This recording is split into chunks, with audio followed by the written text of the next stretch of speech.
এক বছর এখনো হয়নি, এরই মধ্যে পদ্মা সেতুতে 1500 কোটি টাকা অর্থাৎ 1500 কোটি টাকা আমাদের টোল উঠেছে।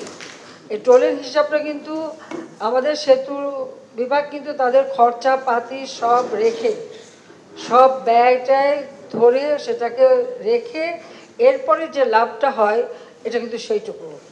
এই যে 1500 কোটি 1500 কোটি টাকা যে আমাদের উপার্জন, এটা সম্পূর্ণ আমাদের নিজস্ব অর্থায়নে।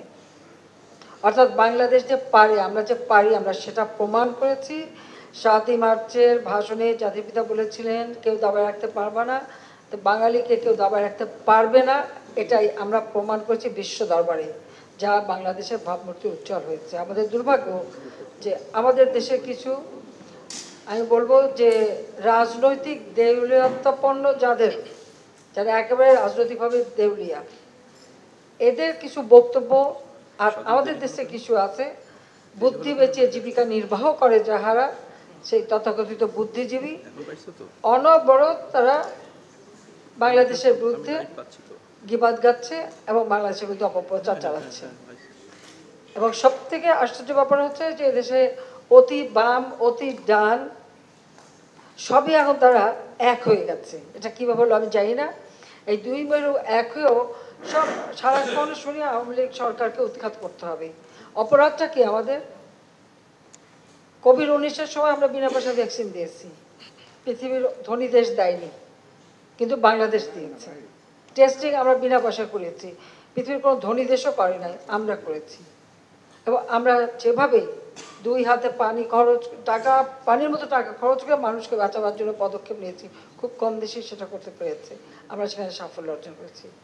আজকে আমরা মাতৃমৃত্যু হার কমিয়েছি, শিশু মৃত্যু হার কমিয়েছি, সাক্ষরতার হার বাড়িয়েছি, মানুষের মানে কি বলে আয়ুষ্কাল বৃদ্ধি করেছি, মানুষের ঘরের কাছে আমরা চিকিৎসা সেবা নিয়ে গেছি, শিক্ষার ক্ষেত্রে আমাদের অগ্রগতি আছে। সব দিক থেকে তো বাংলাদেশ এগিয়ে যাচ্ছে, পিছিয়ে আসছি কোথায় আমরা?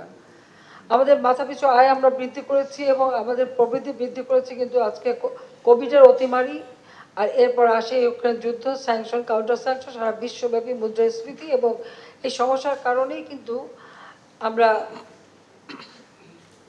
অনেকটা, শুধু আমরা না, সারা বাংলা পৃথিবীতে সব এমনকি উন্নত দেশগুলিও কিন্তু হিমশিম খাচ্ছে। তারপরেও আমরা আমাদের অগ্রযাত্রা অব্যাহত রেখেছি। 2021 সাল আমাদের যে নির্বাচন ইশতেহার ছিল 2008 সালে, সেখানে আমরা ঘোষণা দিয়েছিলাম 21 সালের মধ্যে বাংলাদেশকে আমরা এক ধাপ উপরে তুলব। রূপকল্প 2021 আমরা ঘোষণা দিই, দিন বদলের সনদ আমরা ঘোষণা দিই। আজকে দিন বদল ঘটেছে। আমরা সবসময় আমরা লক্ষ্য রেখেছি আমাদের তৃণমূল মানুষ, তাদের আর্থসামাজিক উন্নতি করা।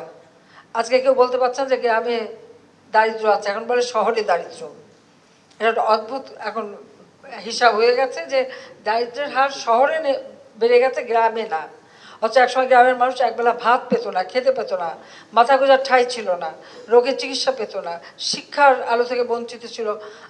আমাদের উন্নয়নের সকল কিছু আমরা তৃণমূল মানুষকে লক্ষ্য রেখেই পরিকল্পনা নিয়ে পরিকল্পিতভাবে এগিয়েছি। বাংলাদেশে কোনো মানুষ গৃহহীন থাকবে না, ভূমিহীন থাকবে না। ইতিমধ্যে কয়েকটি উপজেলা জেলা আমরা কিন্তু ভূমিহীন গৃহহীন মুক্ত ঘোষণা দিয়েছি, বাকি অল্প কিছু বাকি আছে, সেই ঘরগুলিও হয়ে যাচ্ছে খুব শীঘ্রই। কাজে বাংলাদেশের কোনো মানুষই ঠিকানাবিহীন থাকবে না।